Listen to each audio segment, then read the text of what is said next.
Welcome everybody, my name's Steve Rolston and today we are here for another episode of the Watercolour Westport Stories podcast. And today my guest is Mona Kennedy. So I'm excited to share with her and interview her and learn a little bit more about her story. Welcome, Mona. Thank you. Great to be here. And it's great to have you here because as we were mentioning, we're just surrounded by great art. And so maybe I'll have you share a little bit about art. But first, maybe Mona, you can just tell me a little bit about yourself. Okay. So I grew up in Sudbury, the youngest of 5 kids. My dad was a hard rock miner. And I ended up in Portland on the Rideau, where I raised my 3 kids. So I'm a teacher by trade. Once a teacher, you always consider yourself a teacher.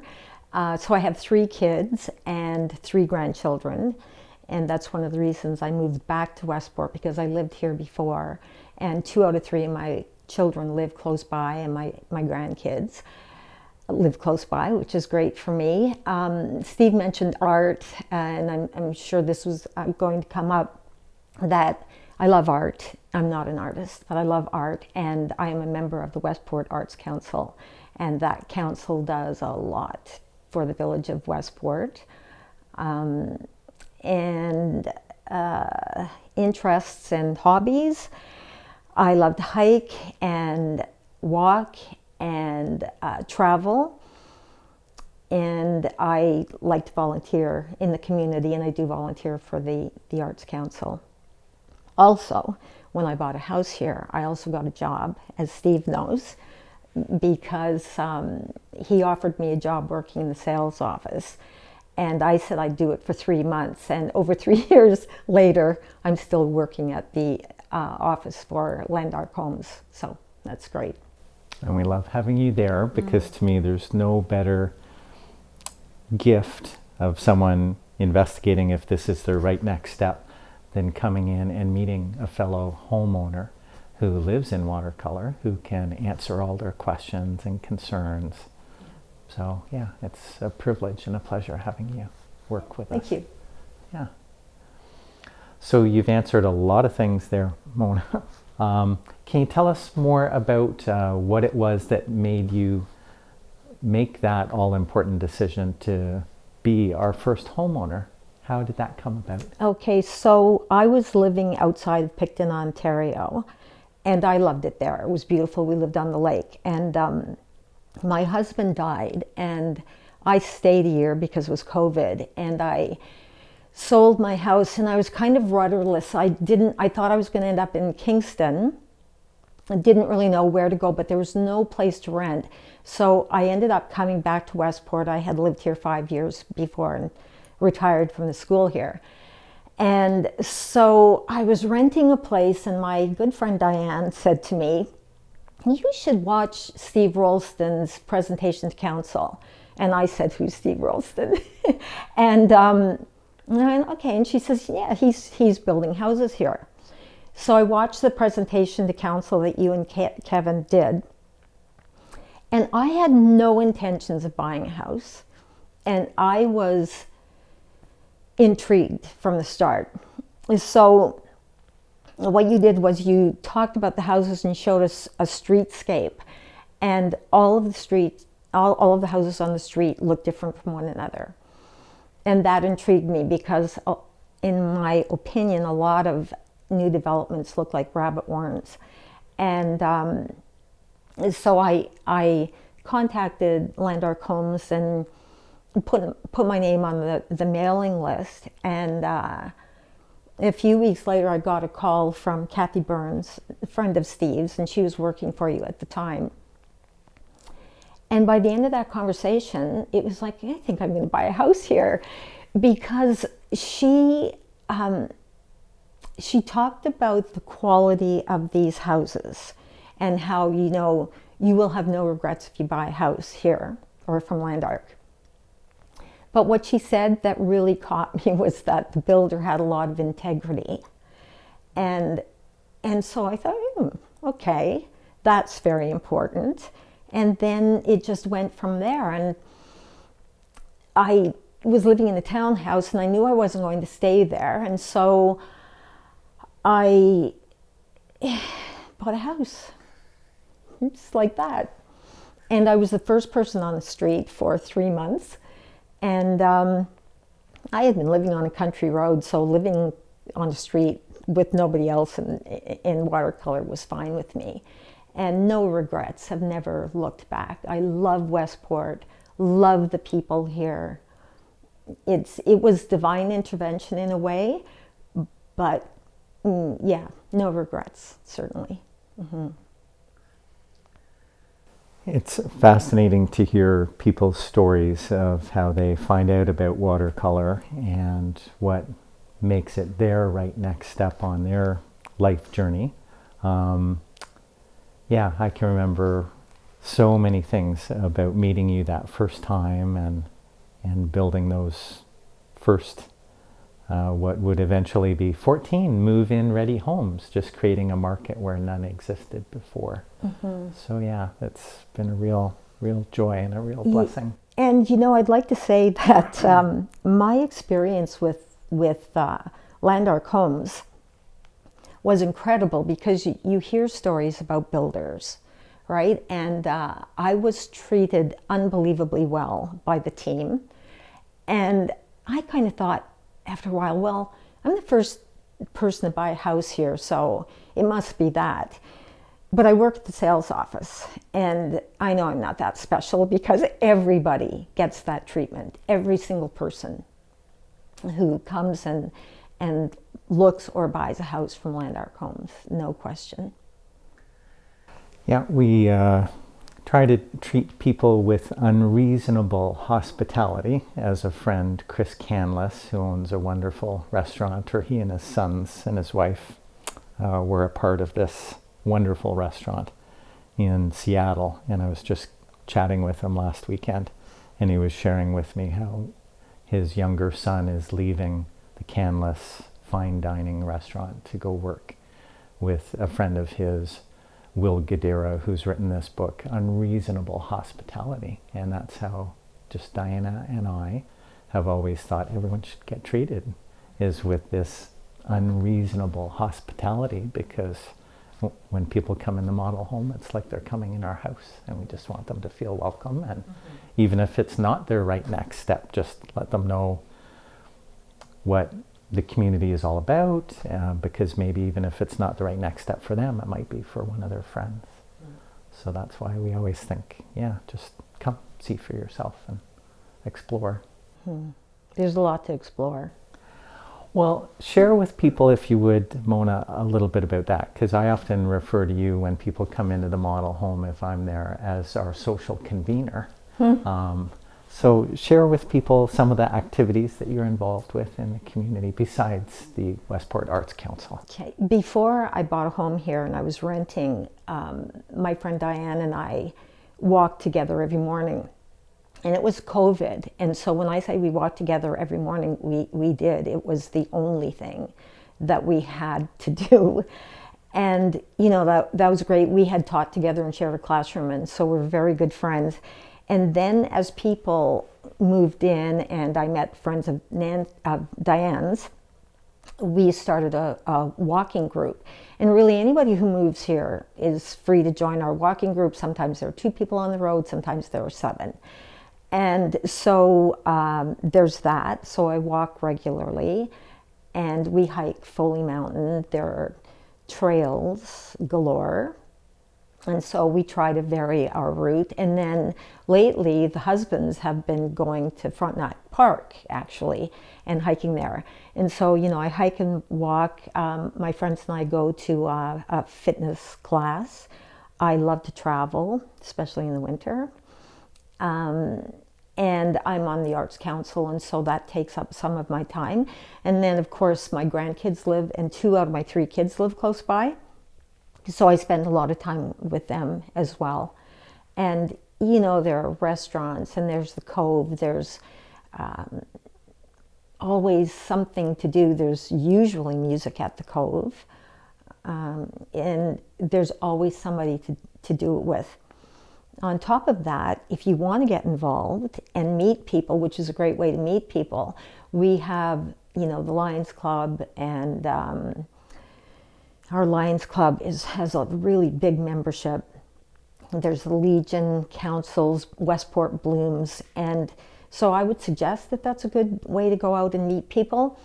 When I moved here, I was coming back to Westport because I'd lived here for 5 years, so I already have had friends, but working in the sales office, I meet everybody who comes, and I'm not close friends with all of them, but I have made friendships here that I feel like I've known people my whole life, which is great. It is great, actually. And tell people, if you would, a little bit, could you tell people a little bit about Frontenac Park? Because I had a wonderful hiking experience one weekend with my wife, Diana. And then we were having lunch one Thursday or Friday, I think you were working, and you told me all about Frontenac Park. I felt like I knew like this much. Right, so Frontenac Park has lakes within it and 160 kilometers of trail. And every September, October, they have something called Frontenac Challenge. So if you're willing, within those 2 months, if you hike all 160 kilometers of trail, you get a certificate. And I did that once, and I've hiked in the park and I've kayaked in the park, but that's where husbands are hiking now in the winter. I would prefer not to hike it in the winter, but there's a whole bunch of us that are going to do the Frontenac Challenge in September, and it's beautiful. And the trails are very varied. Like there's some that go right up the side of a mountain, and many that are flat, and it's right in our backyard from Westport, right? And do you use the All Trails app by any chance on your phone, or do you just figure it out? And you know what, I don't, and we don't drive to hike very often. The last time we did that was close to Murphy's Point, but I don't use the app because I live in Westport, and mostly I hike here. And we hike Foley Mountain, and that's a great workout, and side roads. And before work, because I have less time, we walk the block, which is like 6 kilometers. So, but I should put that app on my phone, actually. yes, I found it really helpful wherever we go, and then we can find trails near us. Right. But have you hiked all the trails in Murphy's Point Provincial Park? I haven't hiked any of the trails in Murphy's Point, but I have cross-country skied the trails. So I did a 17K ski once or twice, but generally I don't go that way. I go more Kingston way, but it is beautiful as well, and that's right in our backyard too. Right. Well, last week I went with my wife Diana, and we saw a play in Canada, and we met someone there who told me about the Gananoque Playhouse. So can you share with people a little bit about seeing plays there? I have been going to the Gananoque Playhouse for some time, and then I moved away. And when I came back, it seems like the caliber has increased. And my friend Joan, who lived in Grimsby, we went to see Mamma Mia. And during the play, she kept saying to me, I can't believe how good this is. And so the Gananoque Theatre, again in our backyard, lovely little theater on the river, no bad seats, and the caliber of what you see there is really amazing. And you can buy season's tickets or just go when you want. So, yeah. So that's close by too. And then Kingston has a theater, the Grand Theater. So.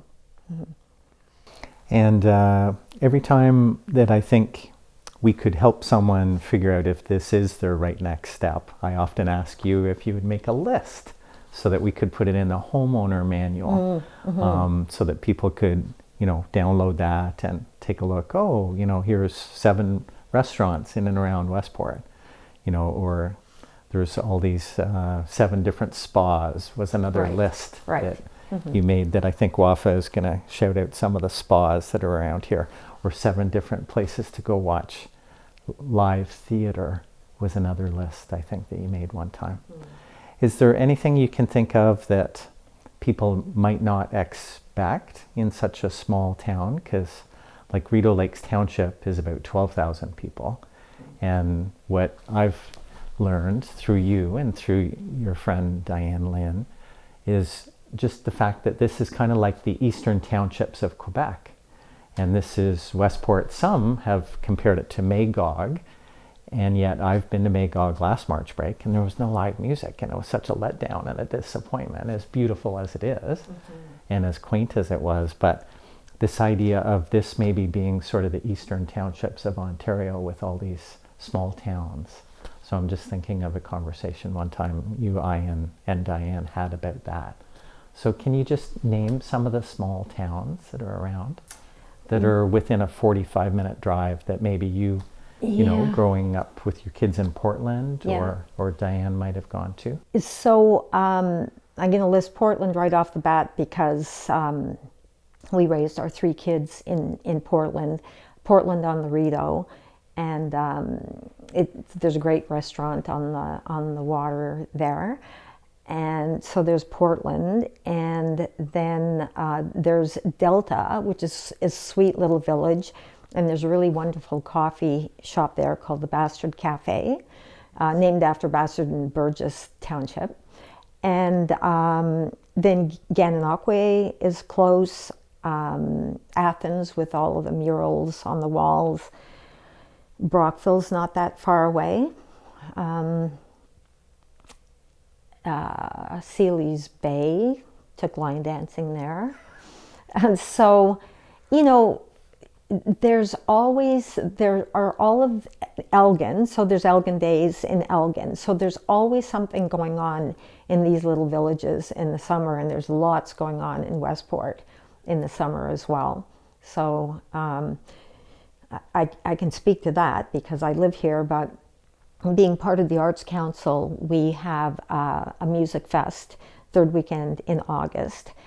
And then on top of that, and we use the Cove Inn for a part of that venue.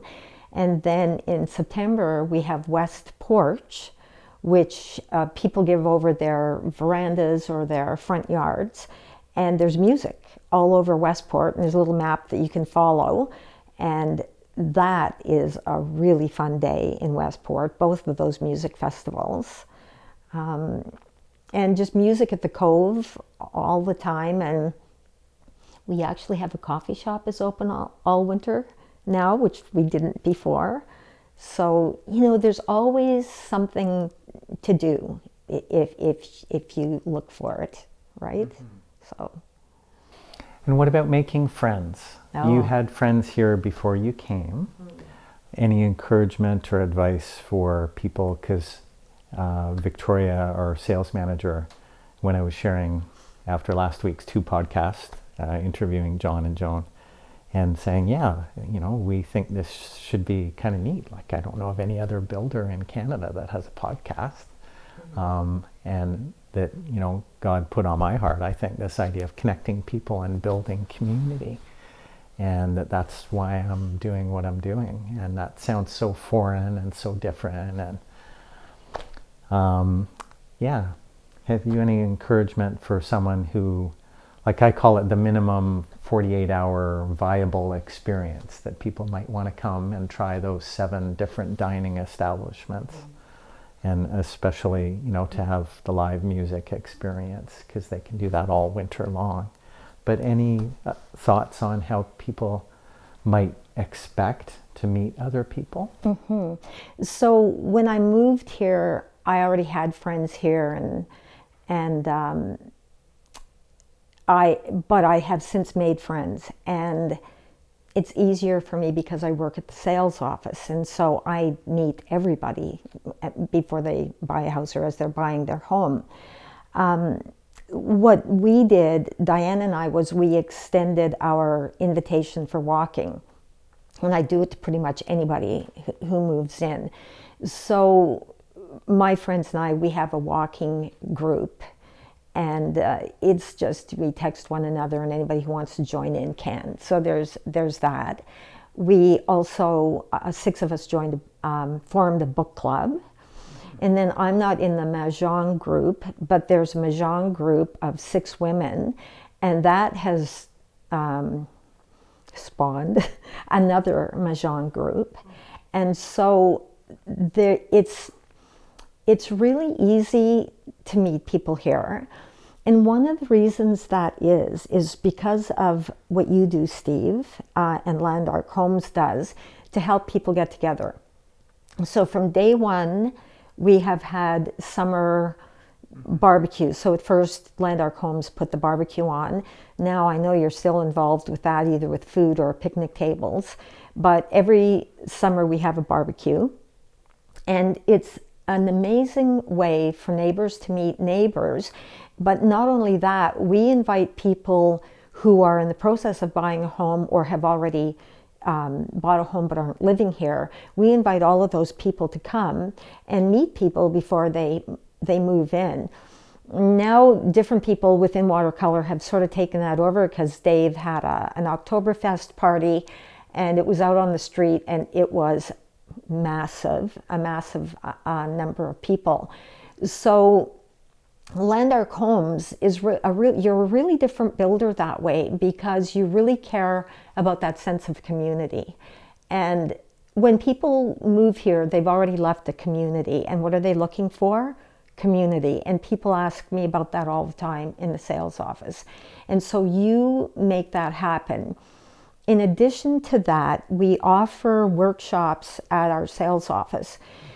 So we have offered art, card making this year, wreath making, and there was a cooking. Yeah, with Chef Francois and Allison. With Francois and Allison from the winery.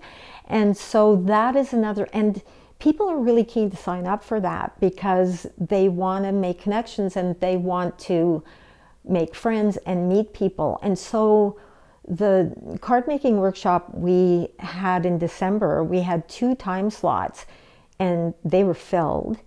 And many of the people there were phase 2 people because of that reason. They wanted to come and meet people.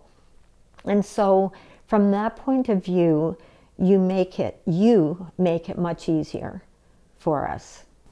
Well, yeah, I'm thinking that's what our job is to do, is to just add a little bit of programming, because then organically, Judy had the chili cook-off. And the chili cook-off, and right. that was amazing, following up after Dave did his amazing Oktoberfest. So yeah, just a little bit of programming scattered as these organic things are coming to life. It's so amazing to see, and we're learning through other communities that have been there, done that, gone before us, like 20, 30, 40 years before us, in creating communities in the middle of nowhere.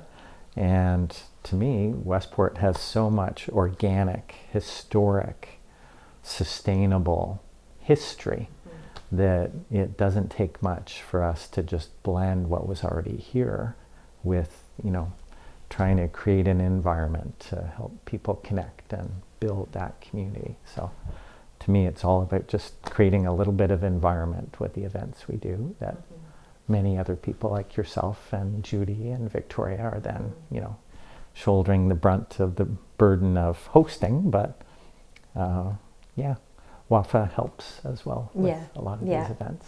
And I would like to say that this job I took from you that I said I didn't want, and well, over 3 years later, I'm still working in the sales office a couple days a week. And I just want to say that I have colleagues that I work with in the sales office, and you and Kevin, but they're friends, right? So if somebody can't work a day, we just move things around, and you would never say no because it's your friend, right? And so that is really great. Not just the people I work with in the office, but the whole team.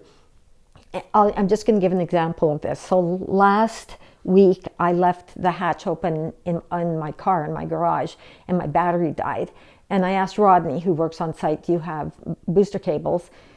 He didn't, but he got them. And not only did he get them, but Rodney in Memphis went into my garage, started my car, and I was at work, so Rodney says, do you want me to deliver it? And I'm going, sure. And so I get, like, where else does that happen, right? I get my car delivered to me. And then if Rodney's on site, he clears out my driveway. But that's another thing about living in Watercolour, is that I was away last week. My friend John snowblowed my driveway at least 4 times. Then he helped me shovel. Then Michael came and cleared the end. So it's neighbor helping neighbor all the time. Like Victoria said to me, because Victoria, our sales manager, just moved here, she says, like, what an amazing place we live, because she doesn't shovel her driveway on her own either. And so it's just that kind of, we all came from someplace else. We're looking for community, and we're finding community. And honestly, it's a beautiful thing. It really is. Well, after, I can't remember if it was before Christmas or after Christmas, you made an interesting comment about the relationship you have with Judy, who is also a host on the host team, and Victoria and yourself. And do you remember what it was you said? That we're all different from one another? That you all love one another. Oh, yeah. Oh, yeah, of course. And that there's no animosity, there's no pettiness, there's no... No, there's nothing like that. We are all friends, and it's true, we love one another. And we recently packed up the sales office to move, as you know, and actually that was a riot. And so I really, it's just a great place to live. And I know you want to talk about community, but I cannot be in this interview and not talk about my house. You're like, can I please talk about my house? Yes, you can talk about your house. Okay, so I bought this 1,200 square foot house. It is beautiful. And the easy thing about working in the sales office is that there is no question about the quality of these houses. People walk in and nobody says, man, this is not well built or this is ugly, because they are beautiful, they're well constructed. When I first bought that summer, I was living in a construction zone. The houses are so well built that they keep the noise out. Heating my home is amazing. I'm comfortable, warm, and I don't like the cold. And I average $122 a month to heat my home. And maybe other builders do this, but Steve says that when they do the foundation, over the gravel, we put down foam, and that foam goes up the side walls. And Steve says it's like a Yeti cup, and it is. When you see the foam, it looks like a Yeti cup, and it is the warmest lower level floor I have ever had in any house. It's amazing, and so they're easy to heat and beautiful, and we have nice neighbors, and it's just a really great place to live, for sure. We were recently at the Ottawa Home and Renovation Show, Victoria and I, and it was wonderful being there. Emma joined us and Victoria joined us. And Brian Ballmer is a HGTV personality that I was not familiar with. And in his presentation, I guess he's built a passive home similar to our net zero energy ready homes, they say in the US, or net zero ready homes. Just this idea of you're either going to buy an obsolete home or you're going to buy a zero home. Just include the word zero somewhere in there, like it's ready for solar or it's got the solar is the idea. And I loved his line. He said, building these high performance homes, the whole home is kind of like a Yeti high performance cooler versus the 1960s Canadian Tire styrofoam cooler. You know, which do you want to keep your food in for the weekend if you go camping? And I thought, oh, that's an even better analogy. Instead of saying it's just the lower level, you know, equate that to the whole home, because then people will get this level of performance that Yeah, when someone has an entire energy bill, maybe we can just point out that's not just heating, that's your annualized overall energy bill for everything. That's right. And so it turns out to be April, I submit my heat and hydro bills to Land Ark, and I average it myself. And so last April it was $122 a month, which is really remarkable. I mean, it's 1,200 square feet. I have half of the lower level finished, but I heat the other half as well. So really, I'm heating 2,400 square feet, and yeah, it's warm, and I have to say,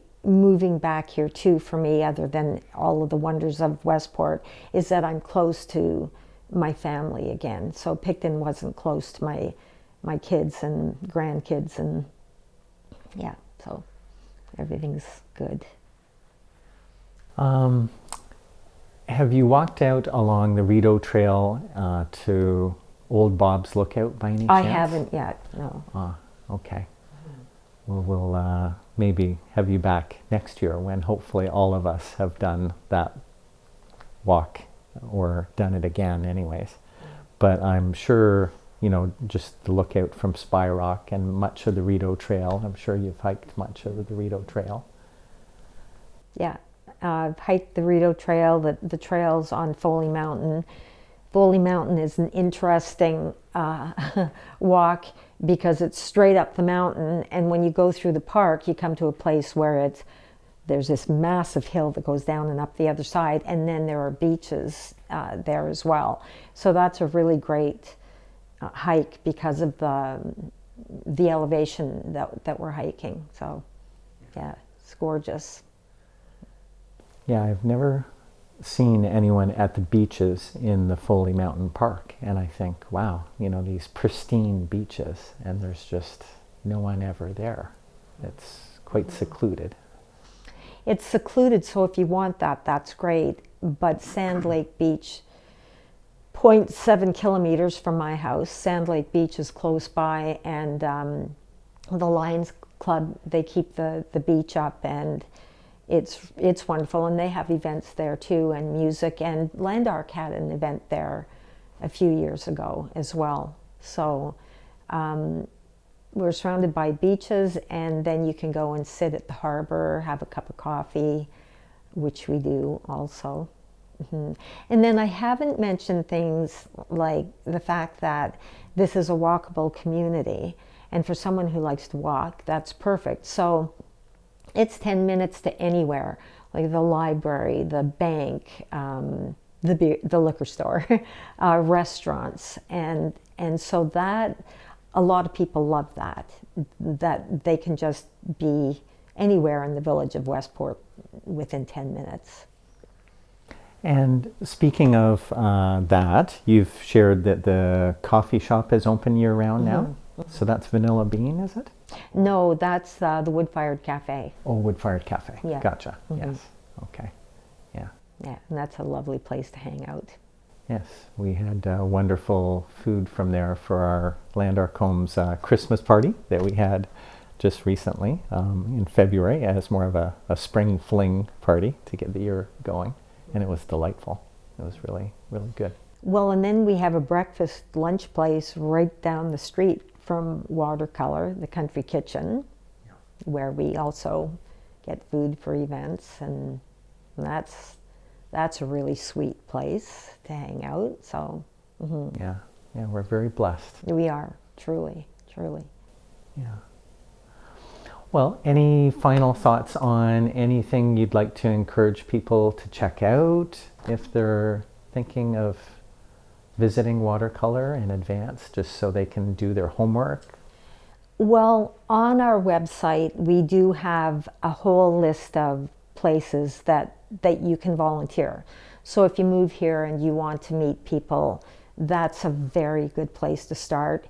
We have now a senior living group that is looking to help people age in place, which is important in Westport. And then we have WASA, and that's a monthly luncheon at the Cove. And can you explain what WASA stands for? Westport Association Seniors. And at this WASA luncheon, I'll have to look that up. Westport Active Senior Association. Maybe it's A is for active, I'm thinking. But so they have guest speakers with topics that are relevant to seniors. So that's another great place to meet people. The volunteer list, there's many places you can volunteer. Blooms is very active in Westport. They take care of all of the planting and the pots, and the Arts Council. Now we have, I mentioned Music Westport, we have a Christmas market. We run art camps for adults and for children in the summer. And so, all of these organizations look for people to join and help out. And I just think that the people who live here, again, they want to create a community. So people are just very friendly with one another. I mean, Diane and I joke about you can't walk through the village of Watercolour on a walk if you want exercise, because you run into so many people to chat with. That's not a bad thing. But so just the quality of the houses, the quality of living here. Westport is beautiful. The lakes, the hiking trails, that sense of community, all of those things make this a really wonderful place to live. And you've shared with me many times you're a chiropractor. Oh.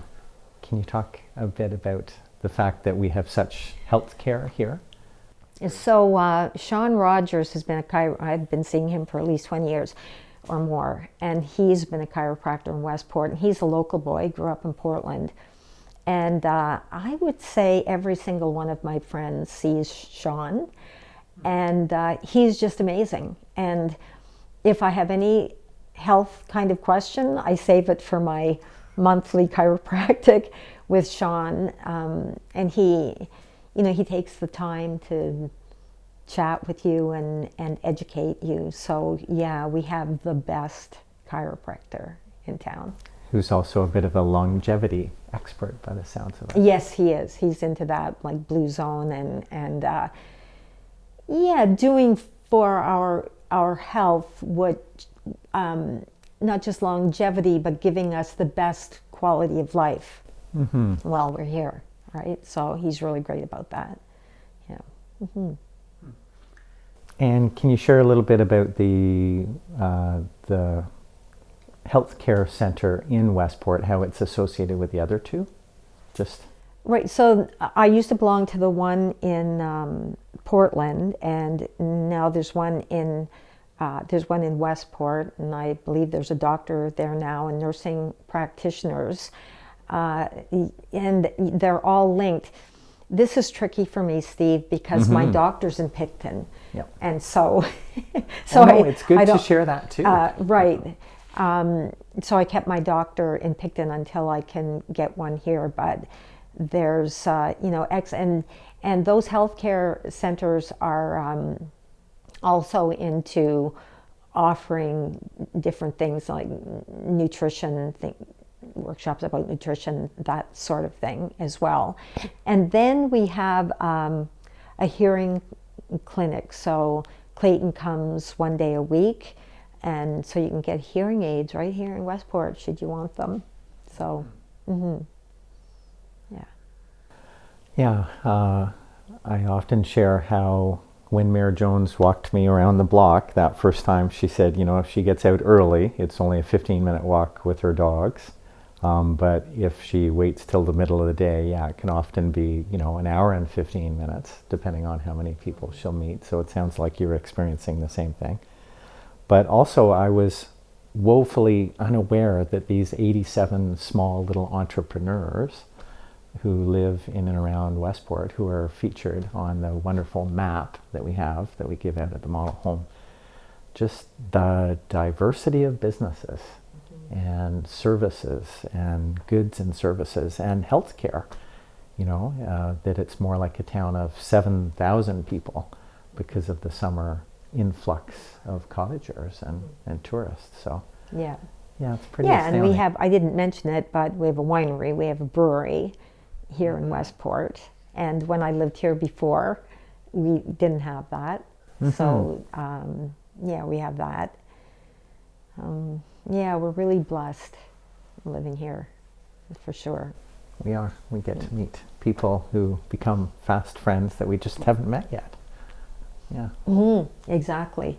And they keep coming, right? They keep coming. Yeah.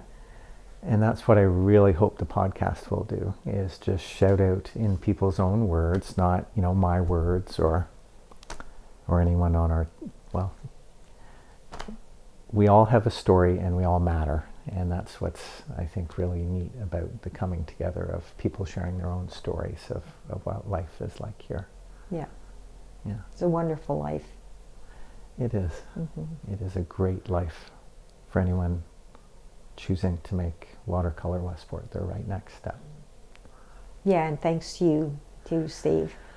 And I say blame it all on Mark Snyder, my land planner of 25, 30 years, who told me all about Westport. I didn't know anything about Westport, and yet I started coming here, and our ninth community was on Bob's Lake, and I fell in love with Westport because to me this is a little bit like Niagara-on-the-Lake, where we would go when I was a little kid, or a little bit like the Halliburton Highlands, but it's not like any of those places. It's a unique, one-of-a-kind, historic, storied place with so much rich culture and diversity. So it reminds me of some of these other places sometimes, but I blame it all on Mark Snyder, so I think it's kind of funny.